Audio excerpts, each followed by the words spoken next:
Federalist number 43, the same subject continued by James Madison. The fourth class comprises the following miscellaneous powers: a power to promote the progress of science and useful arts by securing for a limited time to authors and inventors the exclusive right to their respective writings and discoveries. The utility of this power will scarcely be questioned. The copyright of authors has been solemnly adjudged in Great Britain to be a right of common law.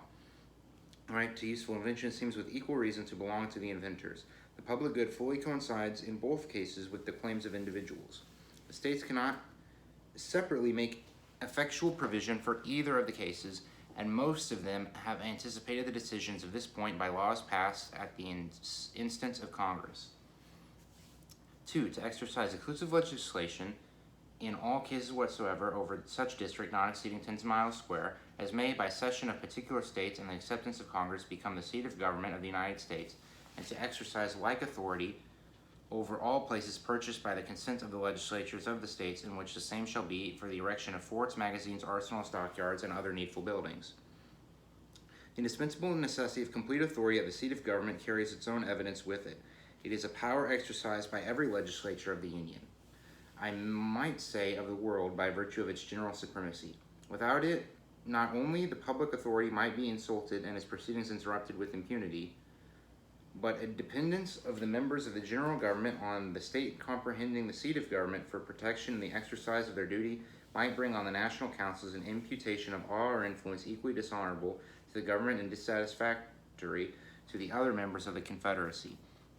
This consideration has the more weight as the gradual accumulation of public improvements at the stationary residence of the government would be both too great a public pledge to be left in the hands of a single state, would create so many obstacles to removal of the government as still further to abridge its necessary independence. The extent of this federal district is sufficiently circumscribed to satisfy every jealousy of an opposite nature. And as it is to be appropriated to this use with the consent of the state seating it, as the state will no doubt provide in the compact for the rights and the consent of the citizens inhabiting it, as the inhabitants will find sufficient inducements of interest to become willing parties to the cession, as they will have their voice in the election of the government, which is to exercise authority over them, as a municipal legislature for local purposes derived from their own suffrages will of course be allowed them, and as the authority of the legislature of the state and of the inhabitants of the ceded part of it to concur in the session will be derived from the whole people of the state in their adoption of the Constitution, every imaginable objection seems to be obviated. The necessity of a like authority over forts, magazines, etc., established by the general government is not less evident. The public money expended in such places and the public property deposited in them require that they should be exempt from the authority of the particular state, nor would it be proper for the places on which the security of the entire Union may depend to be in any degree dependent on a particular member of it. All objections and scruples are here also obviated by requiring the concurrence of the states concerned in every such establishment. 3. To declare the punishment of treason, but no attainder of treason shall work corruption of blood or forfeiture except during the life of the person attained. As treason may be committed against the United States, the authority of the United States ought to be enabled to punish it. But as newfangled and artificial treasons have been the great engines by which violent factions, the natural offspring of free government, have usually weakened their alternate malignity on each other, the convention have, with great judgment, opposed a barrier to this peculiar danger by inserting a constitutional definition of the crime, fixing the proof necessary for conviction of it, and restraining the Congress, even in punishing it, from extending the consequences of guilt beyond the person of its author. 4. To admit new states into the Union, but no new state shall be formed or erected within the jurisdiction of any other state, nor any state be formed by the junction of two or more states or parts of states without the consent of the legislatures of the states concerned as well as of the Congress. In the Articles of Confederation, no provision is found on this important subject. Canada was to be admitted of right on her joining in the measures of the United States and the other colonies, by which were evidently meant the other British colonies, at the discretion of 9 states. The eventual establishment of new states seems to have been overlooked by the compilers of that instrument. We've seen the inconvenience of this omission and the assumption of power into which Congress have been led by it. With great propriety, therefore, has the new system supplied the defect. The general precaution that no new states shall be formed without concurrence of the federal authority, that of the states concerned, is constant to the principles which ought to govern such transactions. A particular precaution against the erection of new states by the partition of a state without its consent quiets the jealousy of the larger states, as that of the smaller is quieted by the precaution against the junction of states without their consent. To dispose and make all needful rules and regulations respecting the territory or other property belonging to the United States, with a proviso that nothing in the Constitution shall be so construed as to prejudice any claims of the United States or of any particular state. This is a power of very great importance, and required by considerations similar to those which show the propriety of the former. The proviso annexed is proper in itself, and was probably rendered absolutely necessary by jealousies and questions concerning the Western territory sufficiently known to the public. 6. To guarantee to every state in the Union a republican form of government, to protect each of them from invasion, and on application of the legislature or the executive, when the legislature cannot be convened, against domestic violence. In a confederacy founded on republican principles and composed of republican members, the superintending government ought clearly to possess authority to defend the system against aristocratic or monarchical innovations. The more intimate the nature of such a union may be, the greater interest have the members in the political institutions of each other, and the greater right to insist that the forms of government under which the compact was entered into should be substantially maintained. But right implies a remedy, and where else could the remedy be deposited than where it is deposited by the Constitution? Governments of dissimilar principles and forms have been found less adapted to a federal coalition of any sort than those of a kindred nature. As the Confederate Republic of Germany, says Montesquieu, consists of free cities and petty states, subject to different princes, experience shows us that it is more imperfect than that of Holland and Switzerland.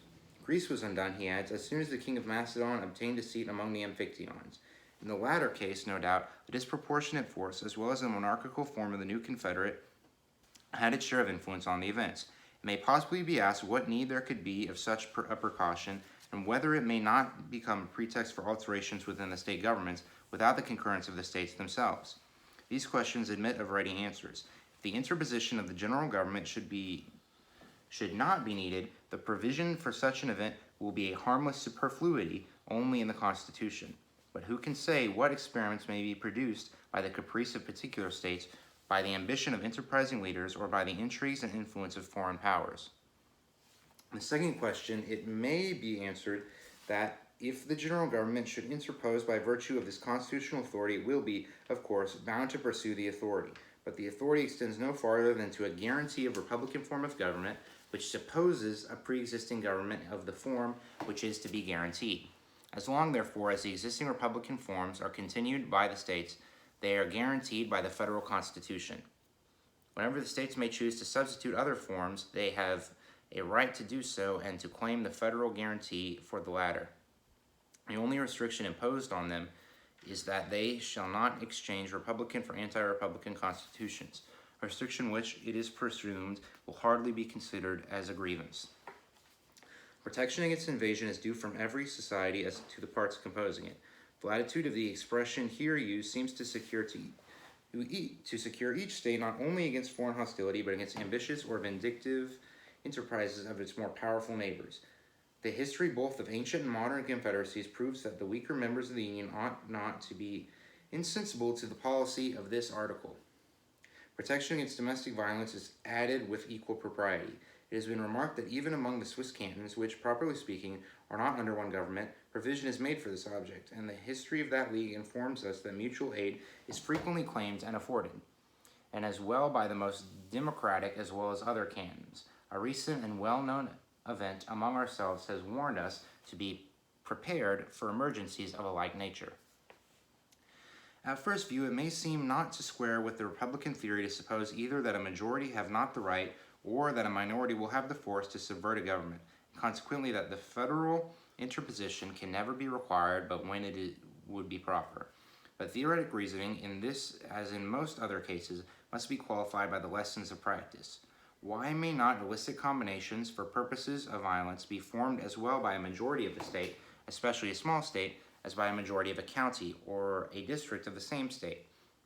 If the authority of the state ought in the latter case to protect the local magistracy, ought not the federal authority in the former to support the state authority? Besides, there are certain parts of the state constitutions which are so interwoven with the federal constitution that a violent blow cannot be given to the one without communicating the wound to the other. Insurrections in a state will rarely induce a federal interposition unless the number concerned in them bear some proportion to the friends of government. It will be much better that the violence in such cases should be represented by the superintending power than that the majority should be left to maintain their cause by a bloody and obstinate contest. The existence of a right to interpose will generally prevent the necessity of exerting it. It is true that force and right are necessarily on the same side in republican governments. May not the minor party possess such a superiority of pecuniary resources, of military talents and experience, or of secret succors from foreign powers as will render it superior in an appeal to the sword? May not a more compact and advantageous position turn the scale on the same side against a superior number so situated as to be less capable of a prompt and collected exertion of its strength? Nothing can be more chimerical than to imagine that in a trial of actual force, victory may be calculated by the rules which prevail in a census of the inhabitants, or which determine the event of an election. May it not happen, in fine, that the minority of citizens may become a majority of persons, by the accession of alien residents of a casual concourse of adventurers, or of those whom the constitution of the state has not admitted to the rights of suffrage? And take no notice of an unhappy species of population abounding in some of the states who, during the calm of regular government, are sunk below the level of men, but who, in the tempestuous scenes of civil violence, may emerge into the human character and give a superiority of strength to any party which they may associate themselves. In cases where it may be doubtful on which side justice lies, that better umpires would be desired by two violent factions flying into arms and tearing a state to pieces than the representatives of confederate states not heated by the local flame. The impartiality of judges, they would unite the affection of friends. Happy would it be if such a remedy for its infirmities could be enjoyed by all free governments, if a project equally effectual could be established for the universal peace of mankind. Should it be asked what is to be the redress for an insurrection pervading all the states and comprising a superiority of the entire force, though not a constitutional right, the answer must be that such a case, as it would be without the compass of human remedies, so it is fortunately not within the compass of human probability, and that it is a sufficient recommendation of the federal constitution that it diminishes the risk of a calamity for which no possible contribution can provide a cure. Among the advantages of a confederate republic enumerated by Montesquieu, an important one is that should a popular insurrection happen in one of the states, the others are able to quell it. Should abuses creep into one part, they are reformed by those that remain sound. 7. To consider all debts contracted and engagements entered into before the adoption of this Constitution as being no less valid against the United States under this Constitution than under the Confederation. This can only be considered as a declaratory proposition, and may have been inserted, among other reasons, for the satisfaction of the foreign creditors of the United States, who cannot be strangers to the pretended doctrine that a change in the political form of civil society has the magical effect of dissolving its moral obligations. Among lesser criticisms which have been exercised on the Constitution, it has been remarked that the validity of engagements ought to have been asserted in favor of the United States as well as against them. And in the spirit which usually characterizes little critics, the omission has been transformed and magnified into a plot against the national rights.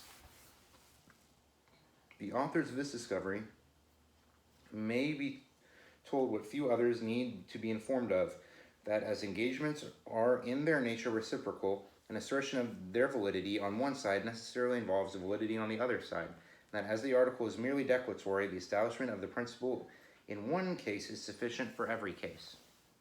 They may be further told that every constitution must limit its precautions to dangers that are not altogether imaginary, and that no real danger can exist that the government would dare, with or even without this constitutional declaration before it, to remit the debts justly due to the public on the pretext here condemned.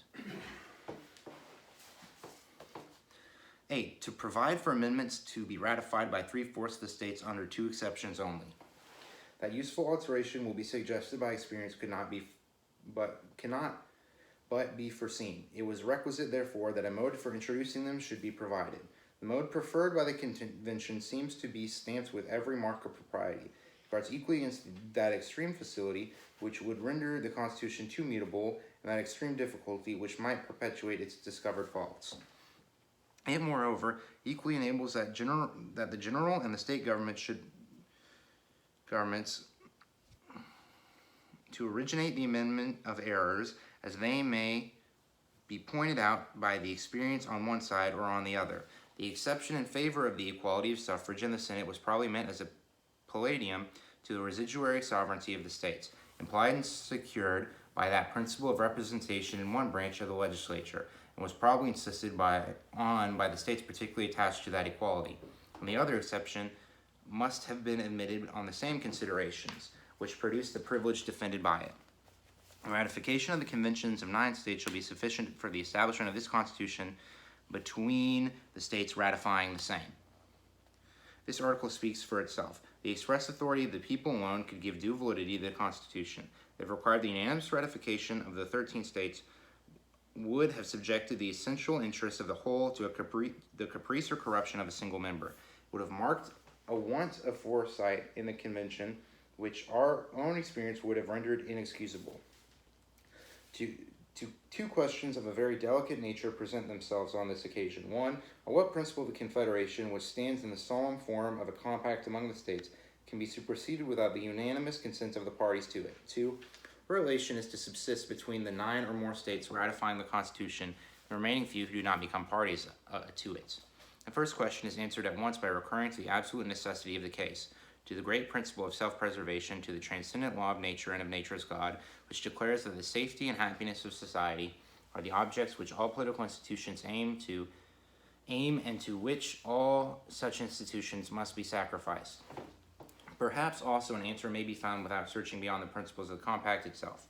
It has been heretofore noted among the defects of the Confederation that in many of the states it had received no higher sanction than a mere legislative ratification.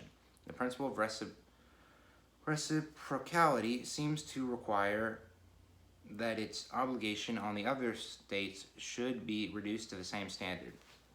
A compact between independent sovereigns founded on ordinary acts of legislative authority can pretend to no higher validity than a league or treaty between the parties. It is an established doctrine on the subject of treaties that all the articles are mutually conditions of each other, that a breach of any one article is a breach of the whole treaty, and that a breach committed by either of the parties absolves the others and authorizes them, if they please, to pronounce the compact violated and void. Should unhappily be necessary to appeal to these delicate truths for a justification for dispensing with the consent of particular states to a dissolution of the federal pact, will not the complaining parties find it a difficult task to answer that the multiplied and important infractions which they may be confronted? Time has been when it was incumbent on us all to veil the ideas which this paragraph exhibits. The scene is now changed, and with it the part which the same motives dictate. The second question is not less delicate, and the flattering prospect of it being merely hypothetical forbids an over-curious discussion of it. It is one of those cases which must be left to provide for itself. In general, it may be observed that although no political relation can subsist between the assenting and dissenting states, yet the moral relations will remain uncancelled. The claims of justice, both on one side and on the other, will be enforced and must be fulfilled. The rights of humanity must in all cases be duly and mutually respected, whilst considerations of a common interest, and above all, the remembrance of the endearing scenes which are past, and the anticipation of a speedy triumph over the obstacles to reunion will, it is hoped, not urge in vain moderation on one side and prudence on the other. Publius.